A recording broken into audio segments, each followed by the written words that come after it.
तीसरा हम लोग केमिकल रिएक्शन के बारे में बात करने वाले हैं। तीसरा हमारे पास केमिकल रिएक्शन क्या है हमारे पास समझ लेते हैं। तीसरा हमारा डिस्प्लेसमेंट रिएक्शंस।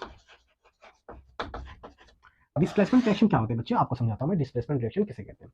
डिस्प्लेसमेंट रिएक्शन उसे कहते हैं जब हम कभी भी किसी भी दो कंपाउंड को मिक्स करते हैं या दो रिएक्टेंट को मिक्स करेंगे तो हमें क्या देखने को मिलता है। मैं आपको समझा सिंपल सी बात समझाता हूँ। जैसे मैंने ए प्लस बीसी को मैंने रिएक्ट करवाया, ए प्लस बीसी को मैंने क्या किया, रिएक्ट करवाया, तो मुझे प्रोडक्ट क्या देखने को मिलेगा, मैं आपको वो चीज समझाता हूँ। देखो डिस्प्लेसमेंट मतलब क्या होता है, किसी को डिस्प्लेस कर देंगे, किसी को डिस्प्लेसमेंट से ही पता चल रहा है हमको, एक को डिस्प्लेस्ड कर देना मतलब शिफ्ट कर देना, ठीक है। तो यहाँ कौन शिफ्ट होता है, ध्यान दो। जब मैं यहाँ पे इस रिएक्शन को जब यहाँ पे लिखूंगा तो बी जो होगा वो शिफ्ट हो जाएगा, बी क्या होगा, वो शिफ्ट हो जाएगा इधर। यहाँ पे हम लिखेंगे बी, यहाँ पे क्या लिखेंगे बच्चों, बी, और ए और बी जो ए और सी जो होगा वो आपस में साथ में आ जाएगा। मैंने क्या समझाने की कोशिश की, आपको समझ में आया? मैंने आपको ये समझाने की कोशिश किया ए और बी जो होंगे वो आपस में साथ कंबाइन कर जाएंगे और जो हमारा बी होगा वो अलग हो जाएगा। बात समझ में आया? मैं फिर से समझाने की कोशिश करता हूँ इस चीज को।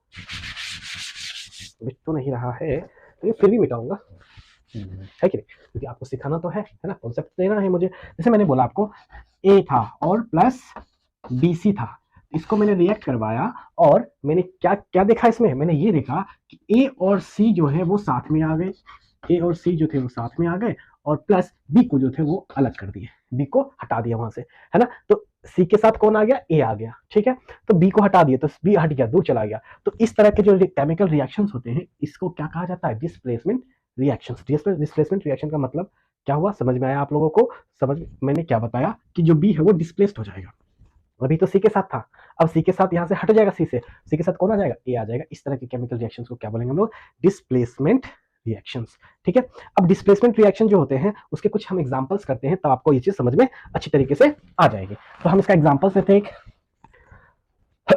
सॉरी, इसका एग्जांपल लेंगे हमारे पास है एग्जांपल है Fe प्लस CuSO4 क्या है हमारे पास, FeCuSO4, जिसको रिएक्शन करवाएंगे तो आप हमेशा ये चीज ध्यान दो, हमेशा ये चीज याद रखो कि देखो यहाँ पे दो चीजें, एक कॉपर है एक सल्फेट, ये है हमारे पास, ठीक है।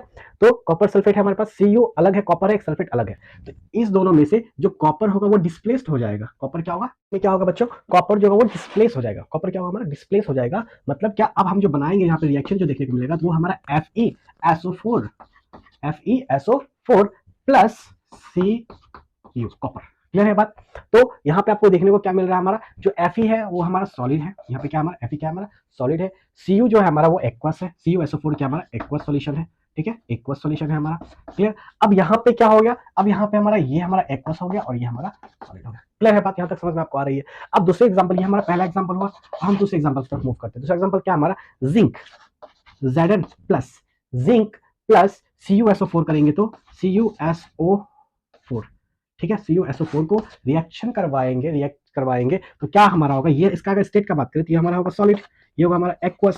क्या होगा हमारा एक्वस। जब इसको रिएक्शन करवाएंगे तो क्या हमको देखने को मिलेगा, हमको देखने को ये मिलेगा ZnSO4, है ना, जिंक सल्फेट प्लस हमारा कॉपर Cu जो हमारा क्या होता है, सॉलिड है। ये क्या है हमारा, सॉलिड है, ये हमारा एक्वस है। क्या हमारा एक्वस है। क्लियर है बात?